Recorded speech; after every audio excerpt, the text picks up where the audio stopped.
Hello सभी को मेरी तरफ से प्यार भरा नमस्कार। आशा करता हूँ सब अच्छे हो, तैयारी अच्छे से चल रही होगी। मैं Rohit Kumar UC live channel आपके लिए नई क्लास लेके आया हूँ।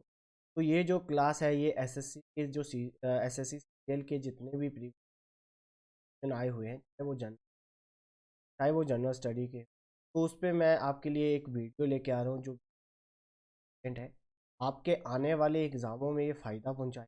तो आप हमारे साथ यू लाइव चैनल के साथ जुड़कर अपनी तैयारी को और आने वाले एग्ज़ामों को क्रैक करें। तो आज का डिस्कशन स्टार्ट करने से पहले मैं यही, उन्होंने पहले की क्लास नहीं देखी हुई वो पहले पहले की क्लासेस देखें ताकि उनको एक आइडिया हो जाए कि आज तक हमने कितने डिस्कस कर लिए हैं। तो आज का डिस्कशन शुरू करते हैं। तो पहला क्वेश्चन है हमारे पास, कहा गया है कि निम्नलिखित में से कौन सा कर केवल राज्य सरकार दिया जाता है। तो ऐसा कौन सा कर होता है जो राज्य सरकार ही ले सकती है, उस पर सेंटर का कोई, तो वो होता है हमारे पास एंटरटेन, जो मनोरंजन के ऊपर जितना भी कर लगाया जाता है कि जी इस पे मनोरंजन पे, तो उसको क्या कहते हैं हम, वो टैक्स कौन ले सकती है, जो हमारी राज्य सरकार होती है उस टैक्स को राज्य सरकार कलेक्ट कर। इम्पोर्टेंट है कि राज्य सरकार के द्वारा वो टैक्स है जिस पे सेंटर का कोई लेना देना नहीं होता, केंद्रीय सरकार लेना देना नहीं होता। इसको कलेक्ट कौन करता है, तो इसको नेक्स्ट क्वेश्चन है हमारे पास, कहा गया है HDI जो है किसी अन्य आयामों प्रगति का एक मर्ग माप है। तो ये है क्या, HDI है क्या, इसकी फुल फॉर्म क्या होती, हेल्थ एजुकेशन एंड इन, स्वास्थ्य शिक्षा और, कि जो एक हमारे पास जो होता है एक डायमेंशंस होते हैं HDI। अगर बंदे की हेल्थ अच्छी है तो वो अच्छी से शिक्षा प्राप्त करेगा, और अच्छी शिक्षा प्राप्त करेगा तो उसको अच्छी आय मिलेगी। ऑप्शन नंबर जो फर्स्ट है इसका। नेक्स्ट क्वेश्चन देखते हैं। नेक्स्ट क्वेश्चन, कि जो राष्ट्रीय कांग्रेस की कार्यकारी समिति ने भारत छोड़ो नाम प्रस्ताव की जो स्वीकृति दी थी, तो वो कब दी, तो उसको क्या बोलते हैं, उसको बोलते हैं बर्दा रेजोल्यूशन। ये जो बर्दा रेजोल्यूशन आया था ये हमारे पास 1948 में आया था। ठीक है, जो भारत छोड़ो आंदोलन है वो महात्मा गांधी जी स्टार्ट किया गया 8 अगस्त 1942 में महात्मा गांधी इसको स्टार्ट किया गया था। और महात्मा गांधी में इसमें एक नारा दिया, करो या मरो, करो या मरो। और जो ये भारत छोड़ो आंदोलन था इसमें सभी जो 9 अगस्त को तो इस आंदोलन के बड़े नेता थे उनको पकड़कर जेलों में भर दिया गया था। और जो महात्मा गांधी जी थे, जो हमारे महात्मा गांधी जी थे, इनको पकड़कर पुणे में, यहाँ पे पूना में जो एक पैलेस था जिसका नाम है आगा खान पैलेस, तो आगा खान पैलेस जो है वहाँ पे इनको बंदी बना लिया गया था। जब भारत छोड़ो आंदोलन चलाया गया था तो उन सभी जो जितने भी इस आंदोलन के बड़े नेता थे उनको पकड़ के जेलों में डाल दिया गया था। और जो महात्मा गांधी जी थे, जो हमारे महात्मा गांधी जी थे, इनको पकड़कर महात्मा गांधी जी को पकड़कर आगा खां जो पैलेस था वहाँ पे इनको कैदी मतलब बंदी बना लिया गया था वहाँ पे। और फिर क्या हुआ कि जो हमारे पास इस जो भारत छोड़ो आंदोलन था उसमें दो बंदों ने जो भाग नहीं लिया। एक थी मुस्लिम लीग, जो मुस्लिम लीग थी उन्होंने इसमें पार्टिसिपेट नहीं करा था, न्यूट्रल रहे थे, ना तो वो ब्रिटिश के साथ थे और ना ही वो भारत छोड़ो आंदोलन में साथ थे। और दूसरे थे जो सी राजा गोपालाचारी, जो सी राजा गोपालाचारी गोपालाचारी जो थे वो पहले भारतीय थे जो क्या बने थे, गवर्नर जनरल ऑफ इंडिया बने थे। ठीक है जी। और पहले भारतीय थे जो गवर्नर जनरल ऑफ इंडिया बने थे। और लास्ट लास्ट भारतीय जो last governor general of India भी कौन थे, इसी राजा गोपालाचारी थे। अगर वैसे पूछा जाए तो ब्रिटिश इंडिया के पहले लास्ट अंतिम जो गवर्नर जनरल थे वो कौन थे, तो वो कौन थे, लॉर्ड माउंटबेटन। क्या, और भारतीय कौन थे जो गवर्नर जनरल बने थे, तो वो थे सी राजा गोपाला। ठीक है जी, इम्पोर्टेंट है। नेक्स्ट क्वेश्चन देखते हैं कि जो ऐतिहासिक लेखों का संरक्षण किसी विज्ञान में किया जाता है, जो ऐतिहासिक लेख होते हैं उनको उनका संरक्षण उसको क्या कहते हैं, उसको कहते हैं संग्रहालय विज्ञान। ठीक है जी। जो हमारे पास जो ये आइकोनोलॉजीग्राफी है, ये किससे रिलेटेड होती है, तो ये जो हमारे पास जितने भी हमारे पास जो भी हमारे पास पुराने पुरानी जो चीज़ें होती है, जैसे हमारे पास इसमें जो रहता है जो हमारे पास पिक्चर्स होती, जितनी भी पिक्चर्स होती, उनको उनको प्रिजर्व करना वो इसकी स्टडी में आता है। जो हमारे पास न्यूमरोमेट्रिक्स होती है, इसमें क्या होते हैं, जो कॉइन होता है, जो कॉइन करेंसी होती है, जैसे पेपर की होगी चाहे किसी, उसको प्रिजर्व करना या उसकी स्टडी करना उसको कहा जाता है। जो हमारे पास ये होता है, जो हमारे पास लेख हो, जो शिलालेख होते हैं, जो हमारे पास पूरा लेख होते हैं, ठीक है जी। तो उसकी जो हमारे पास जो उसकी स्टडी करना है उसे क्या कहते हैं, उसे कहते हैं क्या ऑप्शन नंबर जो है इसका, जो इसका ऑप्शन इस क्वेश्चन का, तो ऑप्शन नंबर सी जो है वो है सही। जो ऐतिहासिक लेखों का संरक्षण करते हैं उस विज्ञान को क्या, विज्ञान, option number C. Next question देखते हैं।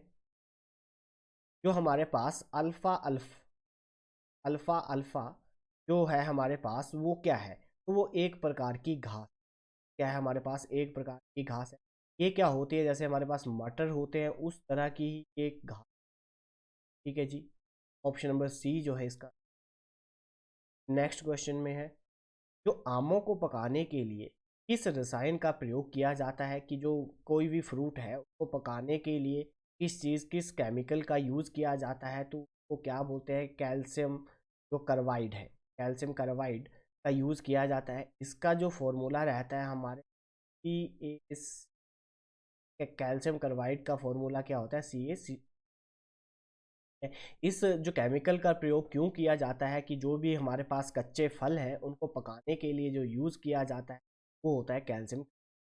नेक्स्ट क्वेश्चन देखते हैं कि जो हमारे पास स्मैश, स्मैश एक शब्द है, वो किस खेल से जुड़ा हुआ है, तो स्मैश आपको पता होगा, अगर आपने खेला होगा, तो वो हमारे पास वॉलीबॉल जो होता है, वो जो वॉलीबॉल होता है उसके साथ ये जो टर्म होती है वो रिलेट होती है। ठीक है, ऑप्शन नंबर सी जो है इसका सही आंसर है। नेक्स्ट क्वेश्चन देखते हैं। कहा गया है कि involving the transversing of entire file system making the everything that can be accessed. ठीक है, तो इसका जो हमारे पास इसमें कहा गया है कि पूरी फाइल सिस्टम को ट्रेस करना शामिल है, जो सब कुछ एक्सेस किया जा सकता है उसे चिन्हित करता है, तो उसे क्या कहा जाता है, उसे कहा जाता है, ठीक है, जो गैवरेज कलेक्शन है, ऑप्शन नंबर बी जो है इसका। नेक्स्ट क्वेश्चन, कि जो हमारे पास नाइलॉन के धागे बने होते हैं, जो नाइलॉन होता है उसके धागे किससे बने होते हैं, उसे क्या कहते हैं, उसे कहते हैं पॉलीअमाइड पॉली। ठीक है जी, पॉलीअमाइड पॉलीमर।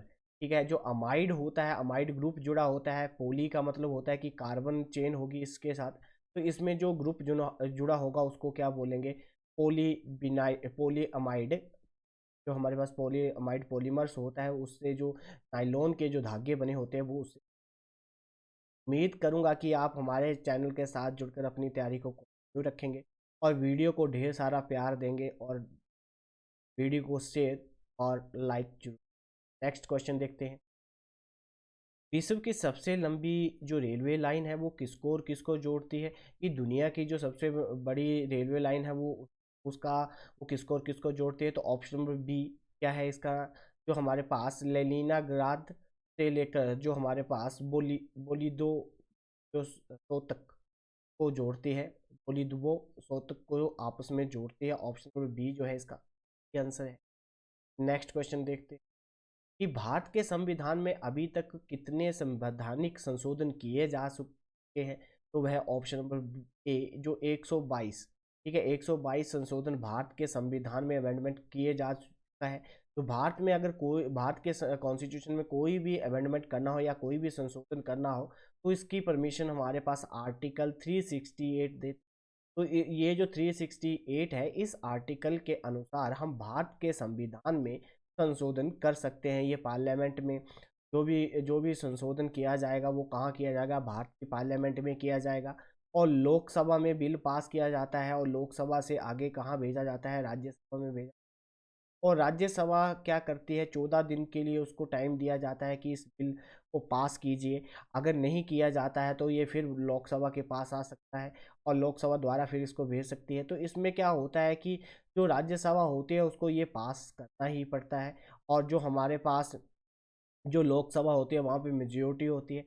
जो हमारे एमपीज़ होते हैं, ये जो हमारे एमपीज़ होते हैं, मेंबर ऑफ पार्लियामेंट जो होते हैं, वो कहाँ किसको रिप्रेजेंट करते हैं, वो कहाँ पे होते हैं, तो लोकसभा में।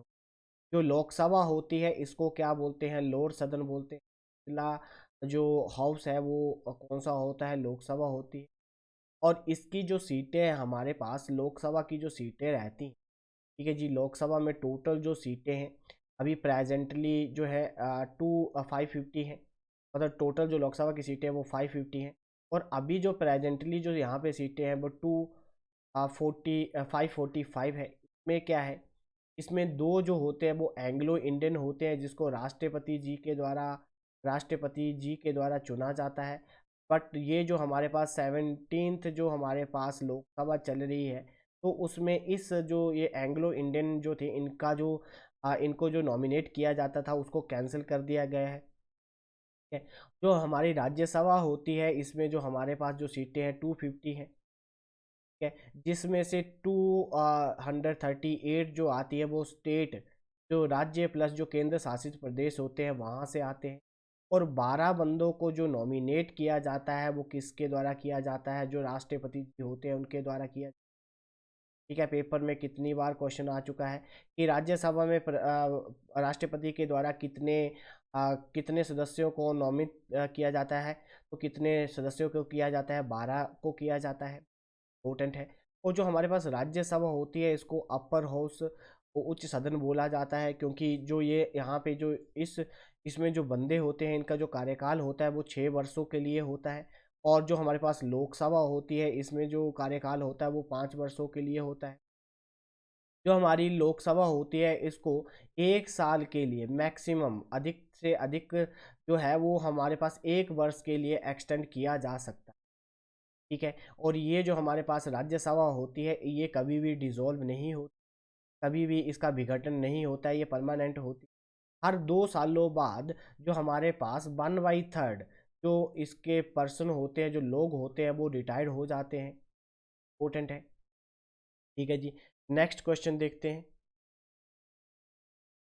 जो हमारे पास नेशनल डिजास्टर मैनेजमेंट अथॉरिटी जो होती है, जो राष्ट्रीय आपात प्रबंधन जो हमारे पास प्राधिकरण होता है, उसके जो अध्यक्ष होते हैं वो कौन होते हैं, तो उसके जो अध्यक्ष होते हैं वो हमारे भारत के जो प्रधानमंत्री होंगे वो नेशनल डिजास्टर मैनेजमेंट के क्या होंगे, अध्यक्ष होंगे। अगर यहाँ पे नेशनल की जगह स्टेट डिजास्टर मैनेजमेंट अथॉरिटी होती तो उसके जो हमारे पास जो उसके जो अध्यक्ष होते वो कौन होते, जो हमारे सीएम होते हैं, जो हमारे मुख्यमंत्री होते हैं जी, जो मुख्यमंत्री होते हैं वो स्टेट डिजास्टर मैनेजमेंट के अध्यक्ष होते। इम्पोर्टेंट है। नेक्स्ट देखते हैं। जब राष्ट्रपति और उपराष्ट्रपति के कार्यकाल एक साथ रिक्त होते हैं तो राष्ट्रपति के रूप में कौन कार्य करता है, तो कौन कार्य करता है, जो चीफ जस्टिस ऑफ इंडिया होता है, कि जो भारत के मुख्य न्यायाधीश होते हैं वो क्या बन जाते हैं, प्रेसिडेंट। जो राष्ट्रपति और उपराष्ट्रपति का कार्यकाल कौन संभालता है, तो जो हमारे पास सर्वोच्चतम न्यायालय के जो मुख्य न्यायाधीश होंगे वो क्या करेंगे, एज अ राष्ट्रपति और उपराष्ट्रपति कार्यभार को। नेक्स्ट क्वेश्चन देखते हैं। जो हमारे पास गोइटर किसकी कमी के से होता है, तो गले में एक घेंगा जो बन जाता है तो वो किसकी वजह से होता है, वो किसकी वजह से बनता है, आयोडीन की कमी की वजह से। तो आयोडीन की कमी की वजह से आपने देखा होगा गले पे क्या बन जाता है, घेंगा बन जाता है, तो किसकी वजह से होता है, आयोडीन की कमी। ऑप्शन नंबर सी जो है इसका राइट। नेक्स्ट क्वेश्चन देखते हैं कि जो photo electric effect to takes place the metal is use to cathode should be low low work function. अब लो वर्क फंक्शन क्या होता है कि प्रकाश विद्युत प्रभाव होने के लिए कैथोड के रूप में प्रयुक्त धातु में होना चाहिए, जो हमारे पास लो वर्क फंक्शन होना चाहिए। अब वर्क फंक्शन क्या होता है, कि हमारे पास कोई भी मेटल है, अगर यहाँ से फोटोन इंसिडेंट करवा रहा हूँ तो इलेक्ट्रॉन तब भी मेटल को छोड़ेंगे जब ये वाली जो एनर्जी है वो इस मेटल की एनर्जी से क्या हो, ज़्यादा हो। तो इसको बोलते हैं वर्क फंक्शन। तो वर्क फंक्शन हमेशा क्या होना चाहिए, कम होना चाहिए, तो ही फोटो इलेक्ट्रिक इफेक्ट हो सकता है, अदरवाइज फोटो इलेक्ट्रिक इफेक्ट नहीं हो। ठीक है जी, ऑप्शन नंबर जो हमारे पास सी है वो दैट इज द, ठीक है जी, ऑप्शन नंबर सी क्या है इसका सही उत्तर। नेक्स्ट क्वेश्चन देखते हैं कि लोकसभा के अध्यक्ष को उनके कार्यकाल से खालिस्तान के द्वारा हटाया जाता है, तो कैसे हटाया जाता है। लोकसभा द्वारा पारित संकल्प कि हमारे पास एक रेजोल्यूशन पास किया जाता है कहाँ पे, लोकसभा में, और उस रेजोल्यूशन की, उस रेजोल्यूशन को पास होने की हो जाए तो क्या किया जाता है, तब लोकसभा के स्पीकर को हटाया जा सकता है। जो ज्वाइंट सीटिंग, दोनों सदनों को इकट्ठा बुलाया जाता है, ज्वाइंट सीटिंग, ठीक है। तो ज्वाइंट सीटिंग जो होती है वो आर्टिकल नंबर 108 में होती है, जो अनुच्छेद 108 होता है उसमें होता है ज्वाइंट सीटिंग में दोनों सदनों को इकट्ठे संबोधित करना। तो वो हमारे पास जो अनुच्छेद है 108 में आता है। और इसको बुलाता कौन है, तो राष्ट्रपति जी इसको बुलाते हैं। जो हमारे पास राष्ट्रपति है, जो प्रेसिडेंट है, इनके द्वारा बुलाया जाता है। और इस मीटिंग की अध्यक्षता कौन करता है, इस मीटिंग को संचालित कौन करता है, तो जो लोकसभा के अध्यक्ष हो उनके द्वारा इस मीटिंग का क्या किया जाता है, चलाया जाता है। नेक्स्ट क्वेश्चन देखते हैं। भारतीय दंड संहिता के आधार पर जो 120 ए है वो किससे संबंधित है, तो जो हमारे पास देशद्रोह जो होता है, ठीक है जी, उससे संबंधित है।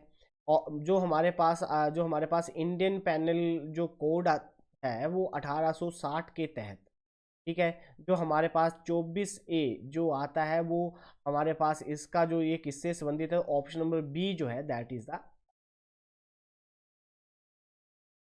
नेक्स्ट क्वेश्चन देखते हैं। सूर्य की तस्वीर लेने के लिए किस यंत्र का प्रयोग किया जाता है, तो उसको क्या बोला जाता है। अगर हमें सूर्य की पिक्चर लेनी है, फोटोग्राफ लेनी है, तो किस इंस्ट्रूमेंट के थ्रू उसकी फोटोग्राफ ली जा सकती है, तो उसको बोलते हैं स्पेक्ट्रोहेलोग्राफी। स्पेक्ट्रोहेलोग्राफी के द्वारा उसकी क्या ली जा सकती है, फोटो ली जा सकती है, किसकी, सन की। उस यंत्र को बोलते हैं। ऑप्शन नंबर डी जो है इसका सही आंसर है। नेक्स्ट क्वेश्चन देखते हैं। किस देश ने 2016 की पुरुष हॉकी चैंपियनशिप जीती, तो किसके द्वारा जो हमारे पास पुरुषों की जो हमारे पास मेंस हॉकी चैंपियनशिप ट्रॉफी हुई थी वो किस कंट्री के द्वारा जीती गई थी, तो किसके द्वारा जीती, ऑस्ट्रेलिया के द्वारा। ऑप्शन नंबर डी जो है इसका आंसर। नेक्स्ट क्वेश्चन देखते हैं कि निम्नलिखित में से कौन सा देश G8 का सदस्य नहीं है, तो रसिया है जी। रसिया जो है वो G8 का सदस्य नहीं है। जो ये हमारे पास ये 8 देशों का एक ग्रुप था जिसे ग्रुप ऑफ 8 कहा जाता है। तो इसमें 8 ग्रुप थे और वो उसमें से कौन था जी, उसमें से कौन कौन थे, ये USA था, UK था, जो हमारे पास जर्मनी था, इटली, तो इटली इसमें था, ठीक है जी, फ्रांस इसमें था, तो इसमें है अभी, बस रसिया नहीं है, फ्रांस इसमें है। जो हमारे पास कनाडा जो है इसमें है, ठीक है जी। USA UK जर्मनी 6 और 6 हो गए, ठीक है जी। जो हमारे पास G8 का समूह है इसमें इसको जब बनाया गया था तो वो कब बनाया गया था, इसको बनाया गया था जी 1975 में। जब इसको बनाया गया था इसकी 6 ही जो, और स्टार्टिंग में कितने सदस्य थे, 6 सदस्य थे।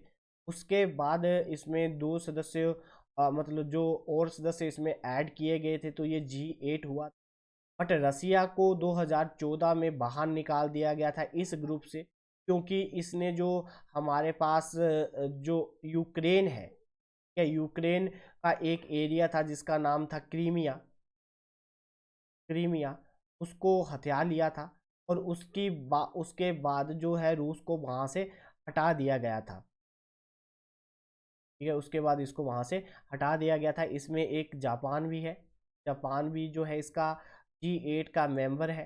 पहले रूस हुआ करता था, इसको मिलाकर 8 हुआ करते थे, अब इसको क्या बोल दिया गया है, अब ये क्या बन गया है, G7। क्योंकि रसिया जो है वो 2014 में बाहर निकल गया था। जो हमारे पास जो इनके द्वारा क्रीमिया का जो इशू हुआ था, उसके बाद इसको G8 के ग्रुप से। नेक्स्ट क्वेश्चन देखते हैं। दूध में पाए जाने वाले मुख्य प्रोटीन को क्या कहते हैं, तो उसको कहते हैं केसीन। ऑप्शन नंबर डी जो है that is the. Next question देखते हैं। जो हमारे पास बिलिस रोग में कौन सा अंग प्रभावित होता है, तो ये एक प्रकार का रोग है जिसे बिलिस रोग कहा जाता है। तो ये जो रोग है ये किस चीज़ को, बॉडी के किस चीज़ को इफेक्ट करता है, तो गुर्दे को, इसको जी गुर्दे को, किडनी को। ऑप्शन नंबर डी जो है इसका सही आंसर है। नेक्स्ट क्वेश्चन देखते हैं। निम्नलिखित में से कौन सा 2022 पैरा ओलंपिक खेलों के लिए जो आधिकारिक नारा था, जो हमारे पास पैरा ओलंपिक जो स्लोगन दिया गया था 2022 की जो पैरा ओलंपिक गेम्स हुई वो कहाँ पे हुई, चाइना में हुई हुई चाइना में हुई। तो इन जो गेम है इसका जो नारा था वो क्या था, गेम्स वाइड ओपन। ठीक है, ऑप्शन नंबर ए कि 2022 की जो हमारे पास पैरा ओलंपिक गेम हुई तो उसका स्लोगन क्या था, games wide open. Option number A जो है that is the right answer. Next question देखते हैं। भारत का दैनिक मौसम मानचित्र तैयार और मुद्रित किया जाता है, तो वो कहाँ पे बनाया जाता है, जो डेली वेदर मैपिंग है और India prepared and printing aid, तो उसको कहाँ पे प्रिंट किया जाता है, तो कहाँ पे किया जाता है जी, पुणे में। ऑप्शन नंबर डी जो है इसका राइट आंसर है। Next question. मौर्य साम्राज्य की राजधानी स्थित थी, तो मौर्य राज की जो मौर्य राज्य साम्राज्य था उनकी राजधानी क्या थी, उनकी राजधानी थी पाटलिपुत्र। मौर्य साम्राज्य की स्थापना किसके द्वारा की गई थी, तो चंद्रगुप्त चंद्रगुप्त मौर्य जी के द्वारा की गई। गुप्त मौर्य के द्वारा इसकी स्थापना की गई है जी। और इसमें इनकी जो सहायता की गई थी तो वो इनके जो इनके गुरु हुआ करते थे चाणक्य जी, तो उनके द्वारा इनकी सहायता की गई थी। ऑप्शन इस क्वेश्चन का जो सही आंसर है वो है option A party. Next question देखते हैं। महात्मा गांधी ने निम्नलिखित में से किसकी वकालत नहीं की, तो किसकी वकालत नहीं की थी, जो हमारे पास हैवी इंडस्ट्री है, जो भारी उद्योग है, उसकी वकालत उन्होंने नहीं की थी महात्मा गांधी जी के द्वारा। तो ऑप्शन नंबर बी जो है that is the right answer. राज्यपाल का कार्यकाल कितने वर्ष के लिए होता है, तो कितने वर्ष के लिए होता है, 5 सालों के लिए। ठीक है, जब से राज्यपाल अपनी पोस्ट को संभालता है, ठीक है, अपने कार्यकाल को संभालता है, उस डेट से लेकर, जैसे 12, मान लो कि 12 अगस्त 2022 को उसने अपना कार्यकाल संभाला है, तो जो जब उसकी डेट पूरी हो जाएगी 11 अगस्त, ठीक है, 2022 तक, तो वहाँ तक उसका क्या होगा, कार्यकाल होगा, मतलब 5 वर्षों तक। ठीक है, 5 वर्षों तक उसका क्या होता है, कार्यकाल होता है। जो गवर्नर होता है, जो गवर्नर होता है किसका, स्टेट का, उसको नॉमिनेट किसके द्वारा, उसको सब किसके द्वारा दिलवाई जाती है, तो किसके द्वारा दिलवाई जाती है, राष्ट्रपति के द्वारा। राष्ट्रपति के द्वारा तो सब दिलवाई जाती है। ठीक है, जो पावर राष्ट्रपति के पास होती है वही गवर्नर के पास होती है। इसके पास भी पार्डन, जो माफ़ी करने की क्या होती है, एक पावर होती है जिसको ये यूज़ कर सकता है। नेक्स्ट क्वेश्चन देखते हैं। निम्नलिखित में से एक गदर पार्टी से संबंधित नहीं है, तो उसमें से कौन जो है, जो गदर पार्टी से संबंध नहीं रखता है, बाबा गुरदीत गुरदीत सिंह। क्या बाबा जो गुरदीत सिंह थे वो गदर पार्टी के सदस्य नहीं थे। बाकी जो मोहम्मद बकरतुल्ला है वो गदर पार्टी से संबंध रखते थे। सोहन सिंह भाकना भी गदर पार्टी के मेंबर थे। और जो लाला हरदयाल जी थे ये भी गदर पार्टी के, इन्हीं के द्वारा गदर पार्टी बनाई गई थी। गदर पार्टी की स्थापना लाला हरदयाल जी के द्वारा करवाई गई थी, कब, 1913 में।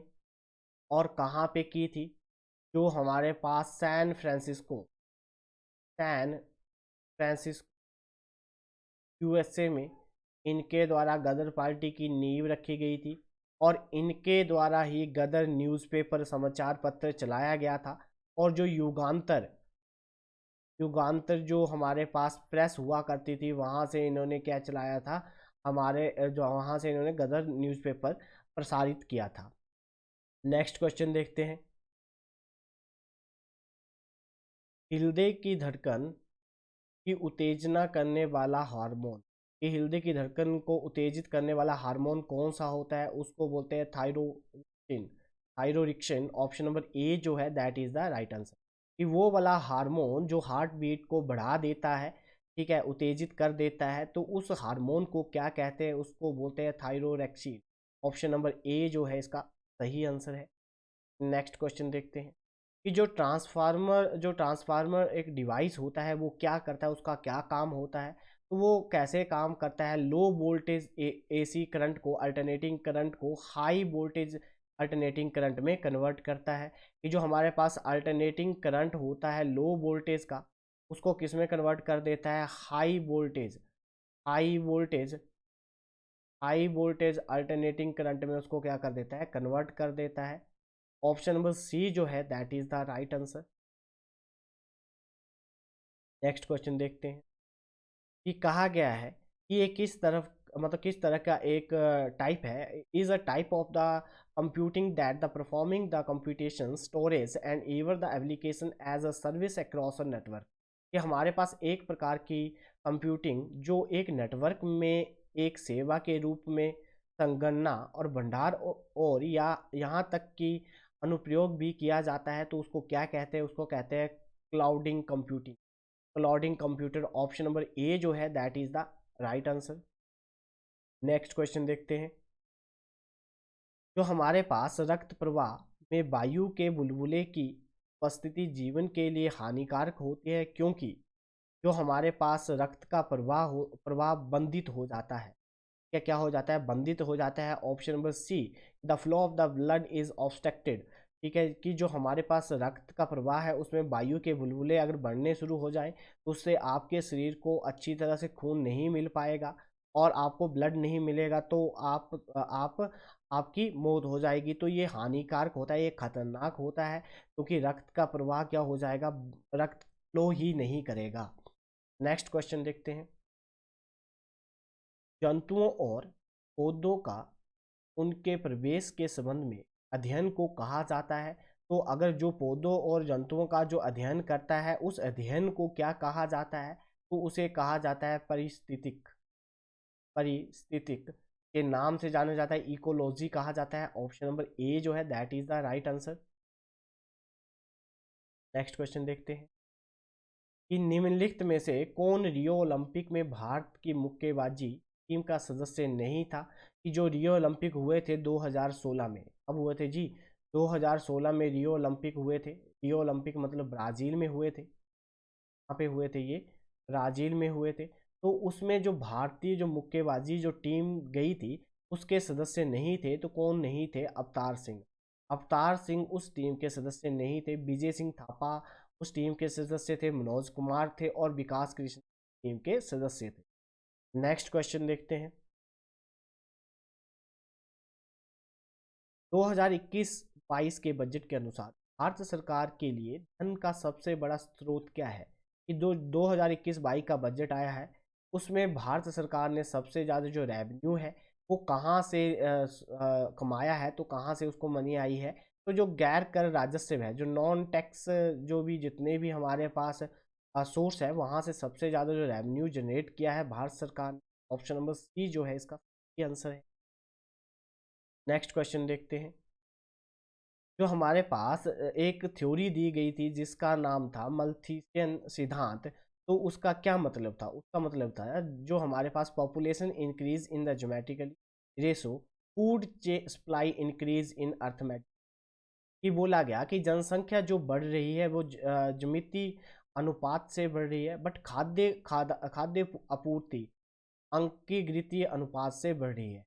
कि भाई जो हमारे पास पॉपुलेशन है वो एकदम इंक्रीज कर रही है, बट जो खाने की जो प्रोडक्ट है उनकी जो जो वो बढ़ रहा है वो बिल्कुल स्लो स्लो बढ़ रहा है। मतलब कि हमारे पास आने वाले टाइम में क्या होगा कि जो हमारे पास जनसंख्या तो ज़्यादा होगी बट उसको खाना आपूर्ति के लिए खाना पर्याप्त नहीं होगा। ठीक है, इसका जो सही आंसर है वो है ऑप्शन नंबर ए जो है इसका सही। नेक्स्ट क्वेश्चन देखते हैं। नेक्स्ट क्वेश्चन में क्या कहा गया। किसी वस्तु का भार अधिक होता है तो कहाँ पे होता है? पोल पे। पृथ्वी के ध्रुवों पर जो है वो अर्थ का जो वेट होता है वो मैक्सिमम होता है। क्यों मैक्सिमम होता है? जो अर्थ की जो शेप है वो कहा जाता है इलिप्टिकल है। ठीक है जी। तो यहाँ पे होता है हमारे पास इक्वेटर। क्या होता है जी? इक्वेटर, भूमध्य रेखा। और यहाँ पे हमारे पास होता है ध्रुव, मतलब पोल। ये रेडियस होता है आर ई इक्वेटर का, और ये होता है आर पी। अब जो ग्रेविटी होती है, जी की वैल्यू जो होती है उसका फॉर्मूला होता है mass, gravitational constant, mass of earth और रेडियस। ठीक है जी। अब आपको डायग्राम से क्लियर दिख रहा होगा कि जो रेडियस होता है, जो हमारे पास त्रिज्या होती है, वो इक्वेटर की मतलब भूमध्य रेखा की ज़्यादा है। किससे? ध्रुवों से। तो इसका मतलब हुआ कि अगर आर इंक्रीज करेगा तो ग्रेविटी क्या होगी? कम होगी। मतलब गुरुत्वाकर्षण बल क्या होगा? कम होगा। अब देखो, जिसका रेडियस ज़्यादा वहाँ पे क्या होगी? ग्रेविटी जी की वैल्यू क्या होगी? कम होगी। मतलब गुरुत्वाकर्षण बल कहाँ पे कम होगा? तो जो हमारे पास भूमध्य रेखा है वहाँ पे कम होगा। किसके कंपैरिजन में? पोल में। क्योंकि रेडियस किसका ज़्यादा है? इक्वेटर का ज़्यादा है एज कम्पेयर टू पोल। अब हमारे पास रही ग्रेविटी। अब आपको पता है कि जो हमारा पास वेट होता है वो क्या होता है? W is equal to M G. मतलब द्रव्यमान और गुरुत्वाकर्षण का ये जो प्रोडक्ट होता है उसको क्या कहा जाता है? भार कहा जाता है। तो जहाँ पे गुरुत्वाकर्षण ज़्यादा होगा वहाँ पे हमारा जो भार होगा वो भी क्या होगा? ज़्यादा होगा। तो इससे हमें क्या पता चला कि जहाँ पे जी ज़्यादा वहाँ पे ग्रेविटी ज़्यादा। तो पोल पे जो होगा वो वेट क्या होगा? ज़्यादा होगा। अब पेपर में क्वेश्चन ये आता है कि यदि कोई आदमी भूमध्य रेखा से ध्रुवों की तरफ जाता है तो उसका जो वेट है, उसका जो भार है, उसमें क्या परिवर्तन आएगा? तो उसका भार बढ़ेगा। उसका भार क्या होगा? इंक्रीज करेगा अगर वो इक्वेटर से पोल की तरफ जाएगा। तो नेक्स्ट क्वेश्चन देखते हैं। नेक्स्ट क्वेश्चन में क्या कहा गया है कि निम्नलिखित में से कौन प्रकाश के संश्लेषण में महत्वपूर्ण भूमिका निभाता है? तो वो जो प्रकाश संश्लेषण में सबसे इम्पोर्टेंट जो रोल प्ले करता है फोटोसिंथेसिस में, तो वो क्या प्ले करता है? उसको बोलते हैं क्लोरोप्लास्ट। ठीक है जी। क्लोरोप्लास्ट ऑप्शन नंबर ए जो है, जो फोटोसिंथेसिस होती है, जो पानी जो पौधों को खाना बनाने के लिए सहायता करती है, तो उसमें जो हमारे पास सूर्य से जो किरणें आती हैं, ठीक है जी, तो उसको उस वो जो किरणें हैं उससे क्या बनता है? प्रकाश संश्लेषण क्रिया द्वारा पौधे अपना खाना बनाते हैं, और इसमें जो इम्पोर्टेंट रोल प्ले करता है उसको बोलते हैं क्लोरोप्लास्ट। ऑप्शन नंबर ए जो है इसका सही आंसर है। नेक्स्ट क्वेश्चन देखते हैं क्या कहा गया है कि हरित क्रांति का प्रभाव सबसे अधिक किस मामले में महसूस किया गया? तो जो हरित क्रांति थी, ठीक है जी, जो ग्रीन रेवोल्यूशन थी, वो किसके द्वारा लाई गई थी? तो भारत में एक उस टाइम कृषि मंत्री हुआ करते थे, एम एस स्वामीनाथन। स्वामीनाथन स्वामीनाथन जो थे वो भारत के एग्रीकल्चर मिनिस्टर थे। तो उनके द्वारा ग्रीन रेवोल्यूशन लेके आए थे, और उससे सबसे ज़्यादा किस फसल पे प्रभाव हुआ था? गेहूं पे। ऑप्शन नंबर ए जो है that is the right answer. Next question देखते हैं। बैंक दर क्या होती है? तो बैंक दर क्या होती है? वह दर जिस पे देश का केंद्रीय बैंक देश के अन्य बैंकों को ऋण देता है। इंपॉर्टेंट है कि बैंक दर क्या होती है। कि भाई जो आरबीआई है, जो भारत का रिजर्व बैंक ऑफ इंडिया है, जिसका जो हेडक्वार्टर है वो कहाँ पे है जी? बम्बे में है जी। बम्बे में है। तो ये जो आरबीआई बैंक है ये दूसरे बैंकों को क्या देगा जी? पैसे देगा। मतलब मान लो कि इसने 500 करोड़ रुपए दे दिया किसी भी बैंक को, तो इस 500 करोड़ पे वो कितना कर लगाएगा, कितना टैक्स लगाएगा, उसको कहते हैं हम बैंक दर।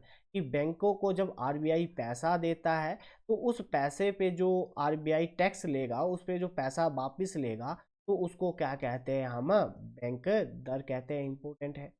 ठीक है जी। बैंक रेसो रेट क्या होता है? तो आपको समझ में आ गया होगा कि जो हमारा केंद्रीय बैंक है, मतलब जो आरबीआई है, वो अदर बैंकों को पैसा देगा, तो उस पैसे के जो उधार में पैसा दिया जाएगा तो उस पर वो ऋण ऋण भी लेगा। मतलब उस पर वो क्या करेगा? कर वसूल करेगा।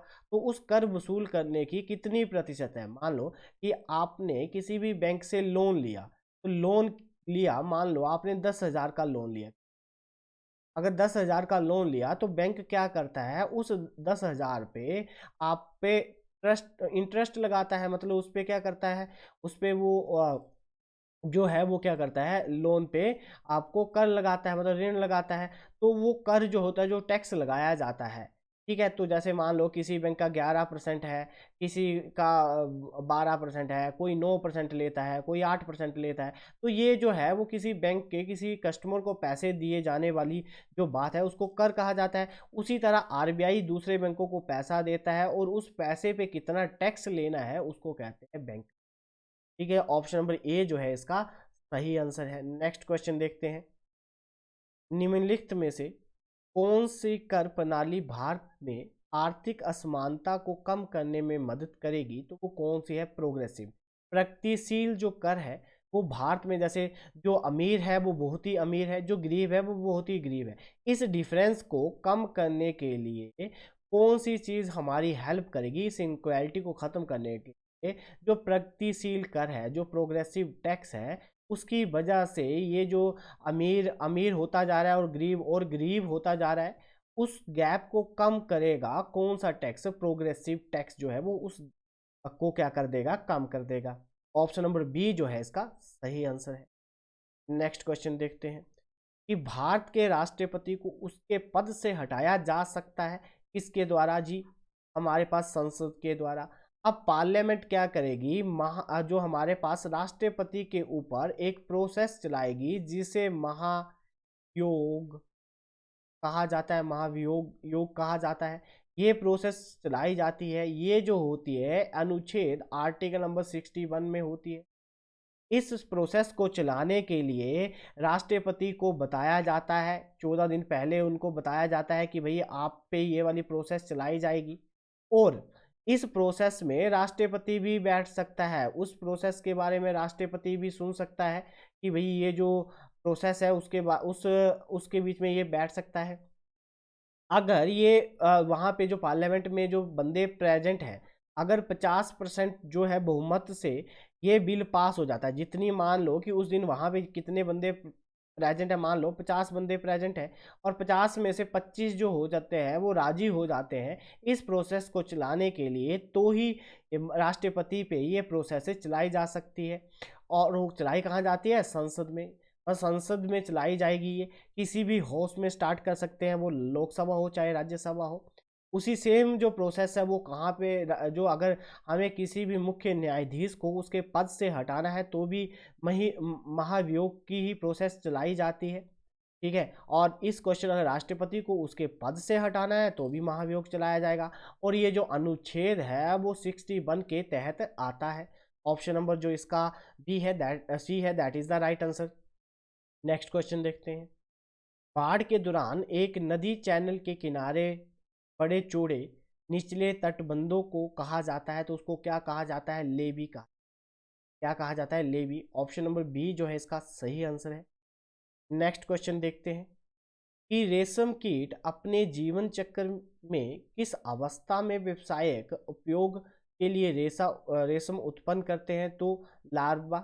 ठीक है जी, ऑप्शन नंबर ए जो है that is the right answer है कि जो रेशम के कीड़े होते हैं वो रेशम उत्पन्न करते हैं तो उसको क्या कहते हैं, लार्वा। ठीक है, नेक्स्ट है हमारे पास, जो संगीत स्वर की गुणवत्ता निर्भर करती है तो वो किस पे निर्भर करती है, जो हार्मोनिक प्रेजेंट्स होते हैं, हार्मोनिक जो उपस्थित होते हैं उस पे, और जो क्वालिटी है म्यूजिक नोट की वो उस पे डिपेंड करती है। ऑप्शन नंबर सी जो है इसका सही आंसर है। नेक्स्ट क्वेश्चन देखते हैं,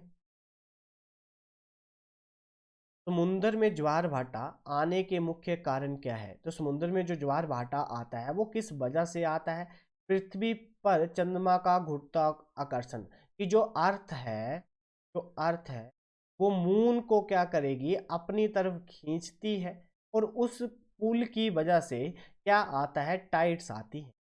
ठीक है, जो मेन प्रेम जो प्राइमरी जो मुख्य कारण है वो क्या है, जब अर्थ है वो चंद्रमा को अपनी तरफ, पृथ्वी अपनी तरफ खींचेगी गुरुत्वाकर्षण के कारण, तो क्या आता है, ज्वार भाटा, ज्वार जो आते हैं समुद्र में, जो ज्वार आते हैं वो उसका जो मुख्य कारण है वो ये।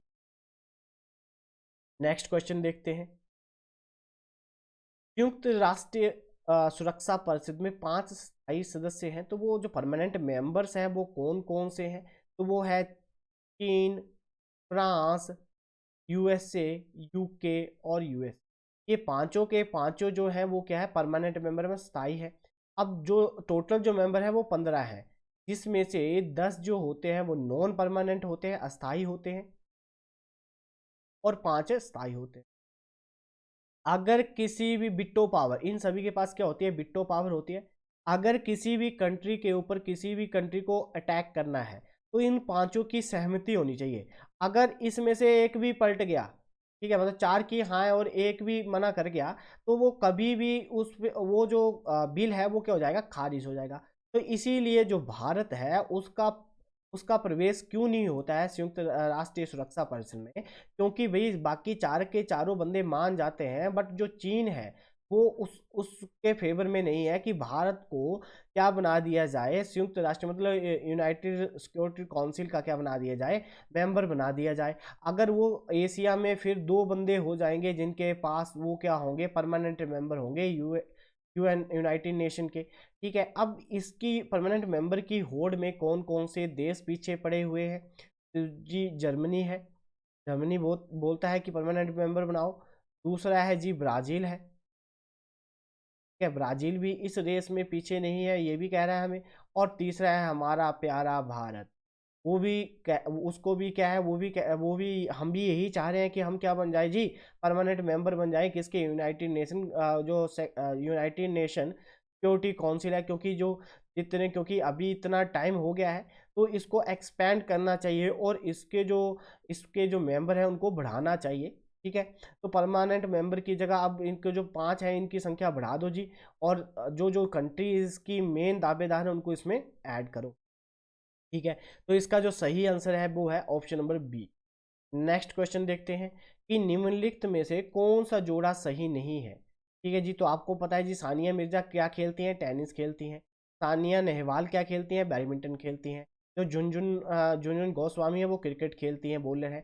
जो हमारे पास मिल्खा सिंह है, ठीक है जी, मिल्खा सिंह है वो चेस खेलते हैं, नहीं जी, वो क्या है, एथलीट है। तो ये जो है हमारे पास ऑप्शन डी जो हो गया वो क्या हो गया, गलत हो गया। तो इसका जो सही आंसर है वो है option number D. Next question देखते हैं कि आर्यभट्टा और कालिदास किस गुप्त सम्राट के दरबार में थे? तो भाई जब चंद्रगुप्त जो हमारे पास चंद्रगुप्त द्वितीय थे, कौन जी, चंद्रगुप्त जो द्वितीय थे, उनके शासनकाल में क्या थे भाई, 9 रत्न थे उनके दरबार में, 9 रत्न थे। उनमें से 2 कौन थे, आर्यभट्टा और कालिदास। कालिदास जो थे वो साहित्य के थे, उनके द्वारा जो हमारे पास बहुत सी साहित्य लिखे गए हैं, जैसे मेघदूत है। ठीक है जी, मेघदूत जो है वो इनके द्वारा लिखा गया है, कालिदास जी के द्वारा लिखा गया है। जो आर्यभट्टा थे, ये जो थे ये भारतीय गणित और भारतीय विज्ञान के शास्त्रीय युगों के जो थे महान गणितज्ञ और खगोलीय थे। ठीक है, ये इनके आर्यभट्टा के द्वारा, आपको पता है आर्यभट्टा के द्वारा क्या दिया गया है जी, जीरो जो दिया गया है वो किसके द्वारा दिया गया है, आर्यभट्टा के द्वारा दिया गया है। तो ये जो दोनों जो हमारे पास रत्न थे ये किसके राज दरबार में, तो चंद्रगुप्त जो द्वितीय थे उनके राज दरबार में थे। और इनका जो शासन काल था वो 375 से लेकर 415 ईसा तक इनका शासन काल था। और उसी टाइम जो थे ये हमारे पास 9 रत्न हुआ करते थे इनके दरबार में, तो उसमें से 2 ये भी थे। ठीक है, सॉरी 9 रत्न नहीं, जो इनके पास जो इनके दरबार में रत्न हुआ करते थे, तो उस टाइम ये आर्यभट्ट और कालिदास इनके दरबार में हुआ करते थे। नेक्स्ट क्वेश्चन देखते हैं, नदियों की युवा अवस्था में कौन सी प्रक्रिया होती है? तो वो क्या होती है, घाटी घना करना। मतलब जो बैली डीपिंग है वो जो होती है वो किसके द्वारा बनाई जाती है, एक प्रोसेस होती है, यूथफुल स्टेज होती है किसकी, रिवर की। तो ऑप्शन नंबर सी जो है इसका सही आंसर है। उम्मीद करता हूँ कि आप वीडियो को लाइक, शेयर और कमेंट जरूर करेंगे, और हमारे साथ यूसी लाइव चैनल के साथ जुड़कर अपनी तैयारी को आगे बढ़ाएंगे। जो भी आपके इन फ्यूचर जो भी एग्ज़ाम आने वाले हैं उस एग्ज़ामों में आपको काफ़ी मदद होगी, तो आप हमारे साथ जुड़कर अपनी तैयारी को कंटिन्यू करें। तो आज की क्लास मैं यहीं पे ऑफ करता हूँ। ठीक है जी, धन्यवाद।